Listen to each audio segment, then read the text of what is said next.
ನಮಸ್ಕಾರ.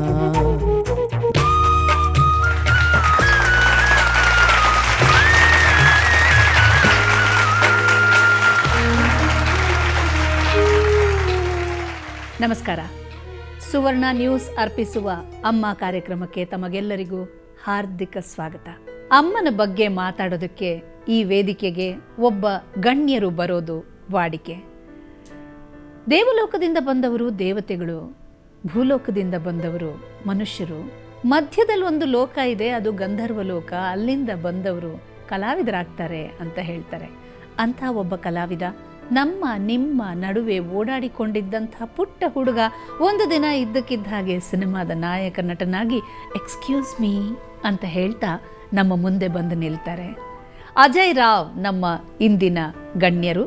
ಅವರು ಅಮ್ಮ ವೇದಿಕೆಗೆ ಬರಬೇಕು ಅಂತ ಹೇಳಿ ಅವರನ್ನು ಸ್ವಾಗತಿಸ್ತೀನಿ.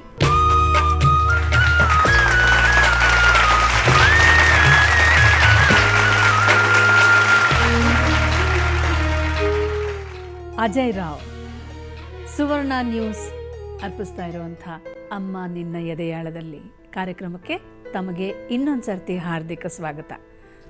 ನೀವು ನಮ್ಗೆ ಗೆಸ್ಟಾಗಿ ಬರ್ತೀರಾ ಅಂತ ಗೊತ್ತಾದ ತಕ್ಷಣವೇ ಜರ್ನಲಿಸಮಿನ ಸ್ಟೂಡೆಂಟ್ಸು ಬಾಲ್ವಿನ್ ಕಾಲೇಜಿನಿಂದ ಬಂದಿದ್ದಾರೆ, ಗೌರ್ಮೆಂಟ್ ಹೈಯರ್ ಗ್ರೇಡ್ ಕಾಲೇಜಿಂದ ಜರ್ನಲಿಸಮ್ ಸ್ಟೂಡೆಂಟ್ಸ್ ಬಂದಿದ್ದಾರೆ, ಸಾಕಷ್ಟು ಜನ ಯುವಕ ಯುವತಿಯರು ನಮ್ಮ ಜೊತೆ ಇದ್ದಾರೆ. ಅವರೆಲ್ಲ ನಿಮ್ಮ ಜೊತೆ ಮಾತಾಡೋದಕ್ಕಿಂತ ಮುಂಚೆ ನಾನು ಒಂದು ಸ್ವಲ್ಪ ಮಾತಾಡ್ತೀನಿ. ಕನ್ನಡ ಚಿತ್ರರಂಗದಲ್ಲಿ ಡಿಫ್ರೆಂಟ್ ನಟ, ಕ್ಯೂಟ್ ನಟ ಅಂತೆಲ್ಲ ಹೆಸರು ತಗೊಳ್ಳೋದು ಒಂದು ಸ್ವಲ್ಪ ಸಾಧಾರಣನೇ, ಪರವಾಗಿಲ್ಲ, ಚೆನ್ನಾಗಿ ಆ್ಯಕ್ಟ್ ಮಾಡಿಬಿಟ್ರೆ ಒಂದು ಹೆಸರು ಬಂದ್ಬಿಡುತ್ತೆ. ಆದರೆ ಅಜಯ್ ಈಸ್ ಅ ಗುಡ್ ಬಾಯ್ ಅಂತಾರೆ. ಈ ಹೆಸರು ತಗೊಳ್ಳೋಕ್ಕೆ ತುಂಬ ಕಷ್ಟ ಇದೆ. ಈ ಗುಡ್ ಬಾಯ್ಯ ಹಿಂದೆ ಇರುವಂಥ ಅಮ್ಮನ ಮುಖದ ಪರಿಚಯನ ನೀವು ನಮಗೆ ಮಾಡಿಸ್ಬೋದಾ? ಖಂಡಿತ ಮಾಡಿಸ್ತೀನಿ. ಹೇಳಿ ಅಜಯ್.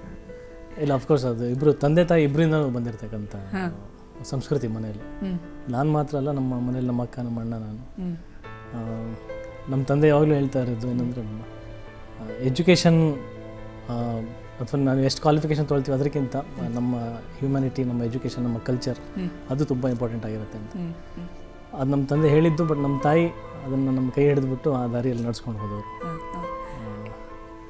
ಈಗ ಕೈ ಹಿಡಿದ್ಬಿಟ್ಟು ಅಂತ ಹೇಳಿದಾಗ ಚಿಕ್ಕ ವಯಸ್ಸಿಂದನೇ ನಿಮಗೆ ಅಮ್ಮನ ಬಗ್ಗೆ ಅಟ್ಯಾಚ್ಮೆಂಟ್ ಜಾಸ್ತಿನಾ, ಅಪ್ಪನ ಬಗ್ಗೆ ಅಟ್ಯಾಚ್ಮೆಂಟ್ ಜಾಸ್ತಿನಾ, ಅಥವಾ ಅಮ್ಮನ ಬಗ್ಗೆ ಸಲಿಗೆ ಜಾಸ್ತಿನಾ ಇರುತ್ತಲ್ಲ? ಸ್ವಲ್ಪ ಅಮ್ಮನ ಬಗ್ಗೆ ಒಂದು ಸ್ವಲ್ಪ ಕೊಂಡಾಟ ನಡೆಸುವಂಥದ್ದು ಎಲ್ಲ. ನಾನು ನಮ್ಮ ಮನೇಲಿ ನನಗೆ ಕಡೆ ಹುಟ್ಟಿದ ಕಟ್ಟಾಣಿ ಅಂತ ಕರೆಯೋದು. ಏನು ಕಡೆ ಹುಟ್ಟಿದ ಕಟ್ಟಾಣಿ, ಕಡೆ ಹುಟ್ಟಿದ ಕಟ್ಟಾಣಿ ಅಂತ. ಓಹೋ. ಸೊ ಇಬ್ಬರು ನನಗೆ ಸಮಾನವಾಗಿ ಪ್ರೀತಿ ಕೊಟ್ಟಿರೋದು. ನನಗೆ ಇಬ್ಬರಿಗೂ ತುಂಬಾ ಅಟ್ಯಾಚ್ಮೆಂಟ್. ನನಗೆ ನಮ್ಮ ತಾಯಿನಲ್ಲಿ ತಂದೆ ಕಂಡಿದ್ದೀನಿ, ತಂದೆಯಲ್ಲಿ ತಾಯಿ ಕಂಡಿದ್ದೀನಿ. ಸೊ ಡಿಫ್ರೆನ್ಷಿಯೇಷನ್ ಮಾಡೋಕ್ಕಾಗಲ್ಲ. ಅಂದರೆ ಹೆಚ್ಚಾಗಿ ಹುಡುಗರು ಏನಾದರೂ ತಮಗೆ ಬೇಕು ಅಂತ ಅನ್ನಿಸಿದಾಗ ಅಪ್ಪನ ಹತ್ರ ಹೋಗಿ ಅಪ್ಲಿಕೇಶನ್ ಹಾಕೊಳ್ಳೋಕೆ ಒಂದು ಸ್ವಲ್ಪ ಕಷ್ಟ. ಅದಕ್ಕೆ ಅಮ್ಮನಿಗೆ ಒಂಚೂರು ಬೆಣ್ಣೆ ಹಾಕಿ ಅಮ್ಮಂಗೆ ಮೊದಲೇ ಪ್ರಿಪ್ರೇಷನ್ ಮಾಡಿ ಆಮೇಲೆ ಅಪ್ಪನ ಹತ್ರ ಹೋಗ್ಬಿಟ್ಟು ಹೇಳಿ ಆಮೇಲೆ ಅಮ್ಮನ ಛೂ ಬಿಡೋದು. ಇಂಥದ್ದೆಲ್ಲ ನಿಮ್ಮ ಜೀವನದಲ್ಲಿ ನಡೆದಿದೆಯಾ? ತುಂಬ ಅಪರೂಪ. ಬಿಕಾಸ್ ಅಂದರೆ ನಾನು ಏನು ಬಯಸೋಕ್ಕೂ ಮುಂಚೆ ನನ್ನ ಹತ್ರ ಇದ್ದಿದೆ. ನಾನು ತುಂಬ ಅದೃಷ್ಟವಂತ ಅಂತ ನಾನು ಹೇಳೋಕ್ಕೆ ಇಷ್ಟಪಡ್ತೀನಿ. ನಮ್ಮ ಅಕ್ಕ ಅಣ್ಣ ನಮ್ಮ ನಮ್ಮ ನಮ್ಮ ಅಂದರೆ ಈ ಪಾಲಿಸಿಗಳನ್ನ ನಮ್ಮ ತಾಯಿ ಜೊತೆ ಫಾಲೋ ಮಾಡಿದ್ದಾರೆ. ಅವರಿಗೆ ಮಸ್ಕ ಹೊಡೆದ್ಬಿಟ್ಟು ನಮ್ಮ ತಂದೆ ಹತ್ರ ಅಪ್ರೂವ್ ಮಾಡಿಸ್ಕೊಂಡು. ಬಟ್ ನನಗೆ ಆ ಪರಿಸ್ಥಿತಿ ಬರಲಿಲ್ಲ. ಅದು ಇದಕ್ಕೆ ಅಂತ ಏನೋ ನನಗೆ ಗೊತ್ತಿಲ್ಲ. ಬಟ್ ಅಂದರೆ ತುಂಬ ಸಂಸ್ಕಾರಯುತವಾದಂಥ ಬಾಲ್ಯ ನಿಮ್ಮದು. ಚಿಕ್ಕ ವಯಸ್ಸಿನಲ್ಲಿ ಯಾವ ಥರ ಇದ್ರಿ? ಇದೇ ಥರ ಗುಡ್ ಬಾಯ ನೀವು, ಅಥವಾ ಸ್ವಲ್ಪ ತುಂಟ ಅಜಯ್ಯ? ಹೆಂಗೆ? ತುಂಬ ತುಂಟ ಇದೆ. ತುಂಬ ತುಂಟ. ಏನೇನು ಮಾಡಿದ್ರಿ ಅಜಯ್ ತುಂಟತನ ಅಂದರೆ? ಯಾಕಂದರೆ ನೆನಪುಗಳನ್ನು ಇವತ್ತು ಕೂತ್ಕೊಂಡು ನಮ್ಗೆ ಆ ತುಂಟತನಗಳನ್ನೆಲ್ಲ ನೆನಪು ಮಾಡ್ಕೊಳ್ಳೋಕೆ ಎಷ್ಟು ಖುಷಿ ಆಗುತ್ತೆ ಅಂದರೆ, ಆವಾಗ ಮಾಡೋವಾಗ, ಏಟು ತಿನ್ನೋವಾಗ, ಪನಿಷ್ಮೆಂಟ್ ತೊಗೊಳ್ಳೋವಾಗ ಅಯ್ಯೋ ಅಂತ ಅನಿಸಿರ್ಬೋದು. ಆದರೆ ಅದರ ನೆನಪುಗಳು ಮಾತ್ರ ಯಾವತ್ತೂ ಚೆನ್ನಾಗೇ ಇರುತ್ತೆ. ಆದರೆ ನಿಮ್ಮ ಅಮ್ಮನ ಬಗ್ಗೆ ನಮಗೆ ಜಾಸ್ತಿ ಗೊತ್ತಿಲ್ಲ. ಹೇಳಿ ಅಜಯ್. ನಮ್ಮ ತಾಯಿ ಹುಟ್ಟಿದ್ದು ರೆಟ್ಟೆಹಳ್ಳಿ ಅಂತ ಒಂದು ಊರು, ಹಾವೇರಿ ಹಿರೇಕೆರೂರು ಹತ್ರ. ಬಕುಲಾ ದೇವಿ ಅಂತ ಅವ್ರ ಹೆಸರು. ಬಕುಲಾದೇವಿ. ಬಕುಲಾದೇವಿ ಬಹಳ ಒಂಥರ ಮೈಥಲಾಜಿಕಲ್ ಹೆಸರಲ್ಲ ಇದು? ಆ್ಯಕ್ಚುಲಿ ಲಾರ್ಡ್ ವೆಂಕಟೇಶ್ವರ ಅವ್ರ ತಾಯಿ ಹೆಸರು. ಹೌದು, ಬಕುಲಾದೇವಿ. ಹೌದು. ಮದುವೆ ಆದಮೇಲೆ ಬಕುಲಾ ರಾವ್ ಆದರು. ಬಕುಲಾ ಹನುಮಂತರಾವ್ ನಮ್ಮ ತಂದೆ ಹೆಸರು. ಏನಂತಾರೆ, ನಮ್ಮ ತಂದೆನೂ ರಾಣೆಬೆನ್ನೂರು ಕಡೆಯವರೇ. ಸೊ ಇಬ್ಬರು ಅಂದರೆ ಸೋದರ ಮಾವ ಮಗಳು. ಸೊ ಆ ರೀತಿ ಅವರಿಬ್ಬರದ್ದು ಮದುವೆ ಆಯಿತು. ಬಟ್ ಏನಂತಾರೆ, ತುಂಬಾ ಒಂದು ಅವ್ರ ಫ್ಯಾಮಿಲಿನೂ ಸಹ ಒಂದು ತುಂಬ ಸಂಸ್ಕೃತಿ ಇರತಕ್ಕಂಥ ಒಂದು ದೊಡ್ಡ ಫ್ಯಾಮಿಲಿನೇ. ಭಾಳ ಕಲ್ಚರ್ಡ್ ಫ್ಯಾಮಿಲಿ.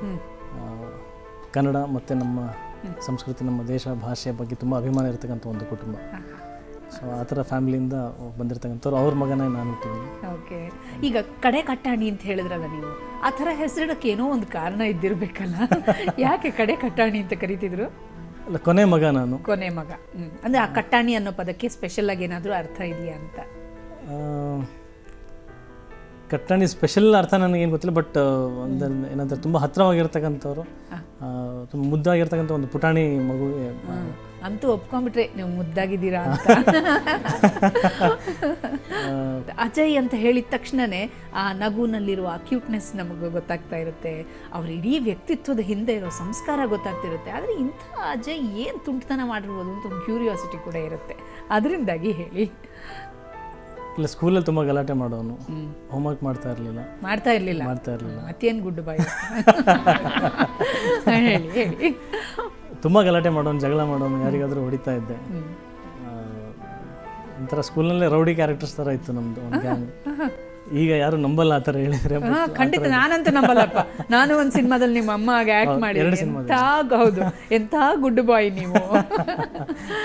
ಹೇಳಿ ಹೇಳಿ, ಯಾಕೆ ಅಂತ ಹೊಡೆಯುವಂಥ ಸಂದರ್ಭಗಳೆಲ್ಲ ಬಂದಾಗ ಅಮ್ಮ ಯಾವ ರೀತಿ ಇದಕ್ಕೆ ರಿಯಾಕ್ಟ್ ಆಗ್ತಾ ಇದ್ರು?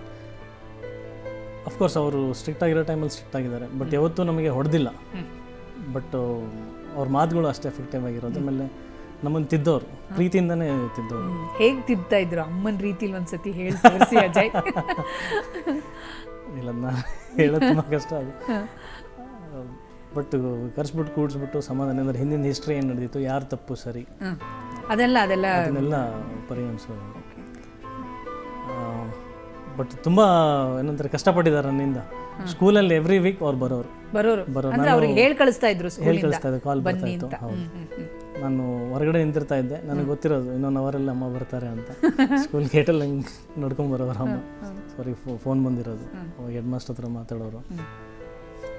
ಅಲ್ಲಿ ಆ್ಯಕ್ಚುಲಿ ಸುಮ್ಮನೆ ಇರೋರು, ಅಂದರೆ ಆ್ಯಸ್ ಎ ಟೀಚರ್ ಅವ್ರದ್ದೇನು ಡ್ಯೂಟಿ ಇದೆ ಕರ್ತವ್ಯ ಅವ್ರಿಗೆ ಮಾಡಕ್ಕೆ ಬಿಡೋರು. ಮನೆಗೆ ಬಂದಮೇಲೆ ಅವ್ರ ಡ್ಯೂಟಿ ಅವ್ರಿಗೆ ತಗೊಳ್ಳೋರು. ಸರಿ. ಅಲ್ಲ, ಅಂಥ ಎಂಥ ತುಂಟತನ ಮಾಡ್ತಿದ್ರಿ? ಯಾಕೆ ಹೊಡಿತಿದ್ರಿ ಯಾರಿಗಾದರೂ, ಅಥವಾ ಯಾಕೆ ಹೋಮ್ವರ್ಕ್ ಮಾಡ್ತಿರ್ಲಿಲ್ಲ? ಈ ಹೋಮ್ವರ್ಕ್ ಮಾಡದೇ ಇರೋದಾದ್ರೂ ನಂಗೆ ಅರ್ಥ ಆಗುತ್ತೆ, ಪರವಾಗಿಲ್ಲ. ಹೊಡಗಡಿ ಅದೆಲ್ಲ ಇದೆಯಲ್ಲ, ಯಾಕೆ ಹೊಡಿತಿದ್ರಿ?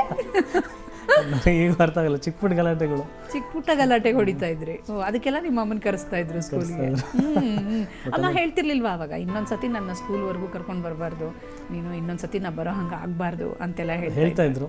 ಬಟ್ ಆದರೆ ಅದೇ ಥರ ಗ್ರಾಜುಯಲಿ ನಾನು ಗುಡ್ ಬಾಯ್ ಆಗ್ತಾ ಹೋದ್ರಿ. ಒಂದೊಂದ್ಸರ್ತಿ ಇನ್ನೊಬ್ರಿಗೆ ಹೊಡೆದಾಗ್ಲೂ ನಿಮ್ಮ ಅಮ್ಮ ನಿಮಗೆ ಪನಿಷ್ಮೆಂಟ್ ಕೊಟ್ಟಾಗ್ಲೂ ನೀವು ಒಂಚೂರು ಗುಡ್ ಬಾಯ್ ಆಗ್ತಾ ಹೋಗೋದು. ಅಂದರೆ ಉಳಿ ಪೆಟ್ಟುಗಳನ್ನು ಕೊಡ್ತಾನೆ ಅಜಯ್ನಂಥ ಒಂದು ಸುಂದರವಾದ ವ್ಯಕ್ತಿತ್ವವನ್ನು ನಿಮ್ಮ ಅಮ್ಮ ರೂಪಿಸಿದ್ದಾರೆ ಅಂತ. ಓಕೆ, ನಿಮ್ಮ ಅಮ್ಮನ ಜೊತೆಯಲ್ಲಿ ನೀವು ಸಮಯನ ಹೇಗೆ ಕಳೀತಿದ್ರಿ ಚಿಕ್ಕವರಿರುವಾಗ? ಅಮ್ಮ ಒಳ್ಳೆ ಸಿಂಗರು, ತುಂಬ ಚೆನ್ನಾಗಿ ಅಂದರೆ ಅವ್ರ ಫ್ಯಾಮಿಲಿನಲ್ಲಿ ಎಲ್ಲರೂ ಚೆನ್ನಾಗಿ ಹಾಡೋದು, ಮನೇಲೂ ಹಾಡು ಆಡ್ತಾಯಿದ್ರು. ಸೊ ಆ ರೀತಿಯಿಂದ ನನಗೆ ಮೋಸ್ಟ್ಲಿ ಸಂಗೀತದ ಒಂಚೂರು ಅಂದರೆ ನಾವೀಗ ಸಿನಿಮಾನಲ್ಲಿ ಸಾಂಗ್ಸ್ ಏನಾದರೂ ಆ್ಯಕ್ಟ್ ಮಾಡ್ತೀವಿ ಅಂದರೆ ರಿದಮ್ ಆಗಲಿ ಮ್ಯೂಸಿಕ್ ಸೆನ್ಸ್ ಆಗಲಿ ನನಗೆ ಅಲ್ಲಿಂದನೇ ಬಂದಿರೋ. ದೇವ್ರ ಹಾಡುಗಳನ್ನ ಹಾಡೋದು ಆ ಥರದ್ದೆಲ್ಲ ಅವ್ರು ನಡೀತಾ ಇತ್ತು. ಸೊ ಅವ್ರ ಜೊತೆ ನಾನು. ಅವರೇನು ಶಾಸ್ತ್ರೀಯವಾಗಿ ಸಂಗೀತ ಕಲ್ತಿದ್ರು? ಇಲ್ಲ, ಕಲ್ತಿಲ್ಲ. ಸುಮ್ಮನೆ ಹಾಡೋ ಒಂದು ಇದಷ್ಟೇ, ಹಾಬಿ ಅಷ್ಟೇ. ಸೊ ಮನೇಲಿದ್ದಾಗ ಅವ್ರ ಜೊತೆಗೆ ಇರೋದು ನಾನು. ಅವ್ರು ಹಾಡುಗಳನ್ನೆಲ್ಲ ಕೇಳಿಸ್ಕೊಳ್ತಾ ಇದ್ರಿ. ಅವ್ರ ಜೊತೆ ಧ್ವನಿ ಕೂಡಿಸೋ ಪ್ರಯತ್ನನೂ ಮಾಡಿದ್ರಾ? ಇಲ್ಲ, ಅದು ಮಾಡಿಲ್ಲ. ಯಾಕೆ? ಅಲ್ಲ, ಹೆಚ್ಚಾಗಿ ಅಮ್ಮ ಹಾಡ್ತಾ ಇದ್ರು, ಅದೇನು ಭಜನೆ ಹಾಡೋ, ಭಕ್ತಿ ಹಾಡೋ ಹಾಡ್ತಾ ಇದ್ರೆ ಹೆಚ್ಚಿನ ಜನ ಮಕ್ಕಳಿಗೆ ಅಮ್ಮನ ಜೊತೆನಲ್ಲೇ ಧ್ವನಿ ಕೂಡಿಸಿ ಈಗ ನಮ್ಮ ಕೆ ಕಲ್ಯಾಣ್ ಅವರು ಈ ಹಾಡಿನ ಸಾಹಿತ್ಯ ಎಲ್ಲ ಬರೆದಿದ್ದಾರೆ ಅಮ್ಮ ಇದಕ್ಕೋಸ್ಕರ, ಟೈಟಲ್ ಸಾಂಗನ್ನು. ಅವ್ರು ಹೇಳ್ತಾರೆ ಅಮ್ಮನ ಜೊತೆ ಹಾಡ್ತಾನೆ ನಾನು ಕಲ್ತ್ಬಿಟ್ಟೆ ಅಂತ ಹೇಳ್ತಾರೆ. ಆ ರೀತಿ ಕೇಳ್ತಾ ಇದ್ದೀನಿ, ಅಮ್ಮ ಹಾಡಿದ ಯಾವುದಾದ್ರೂ ಹಾಡು ಜ್ಞಾಪಕ ಇದೆಯಾ? ಒಂದು ರೆಕಾರ್ಡಿಂಗ್ ಇದೆ ಹಾಡು. ನಾವು ತುಂಬ ಚಿಕ್ಕವರಿದ್ದಾಗ ನಮ್ಮನ್ನ ಕೂಡಿಸ್ಬಿಟ್ಟು ಹಾಡಿರೋದು ನಮ್ಮ ತಂದೆ ರೆಕಾರ್ಡ್ ಮಾಡಿದ್ದಾರೆ ಹಾಡು. ಮಂಗಳದ ಈ ದಿನವು ಈ ಸುದಿನ ಮಧುರವಾಗಲಿ ಹಾಡು. ಮಂಗಳದ ಈ ಸುದಿನ ಮಧುರವಾಗಲಿ, ನಿನ್ನೊಲುಮೆ ಈ ಮನೆಯ ನಂದಾದೀಪವಾಗಲಿ ಅಲ್ವಾ? ಈ ಹಾಡೇನೆ ಚಪ್ಪಾಳೆ ತಟ್ಟೋದಲ್ಲ, ಅಂದರೆ ಮಗನ್ನ ಎದುರುಗಡೆ ಕೂಡಿಸ್ಕೊಂಡ್ಬಿಟ್ಟು ಇದು ಮಂಗಳದ ದಿನ ನೀನು ನಂದಾದೀಪ ಆಗಿರು ಅಂತ ಅಮ್ಮ ಹಾಡ್ತಾ ಇರಬೇಕಾದ್ರೆ ಅವರ ನಿರ್ವ್ಯಾಜವಾದ ಪ್ರೀತಿ ಎಂಥ ಪ್ರೀತಿ ಆಗಿರಬೇಕು ಅಂತ ಅಲ್ವಾ. ಅಮ್ಮ ಕಾರ್ಯಕ್ರಮದಲ್ಲಿ ಅಮ್ಮನ ಬಗ್ಗೆ ಬಹಳಷ್ಟು ಮಾತಾಡೋದು ಇನ್ನೂ ಬಾಕಿ ಇದೆ. ಅಜಯ್ ಅವ್ರ ಜೊತೆ ಮಾತಾಡೋದು ಇನ್ನಷ್ಟು ಇದೆ. ಒಂದು ಪುಟ್ಟ ಬ್ರೇಕ್ನ ನಂತರ. ಸುವಾಲಿ ಸುವಾಲಿ ಹಾಡೇ ಅಮ್ಮ, ಕೇಳುತ್ತ ಕಳೆಯುವೆ ಜನ್ಮ.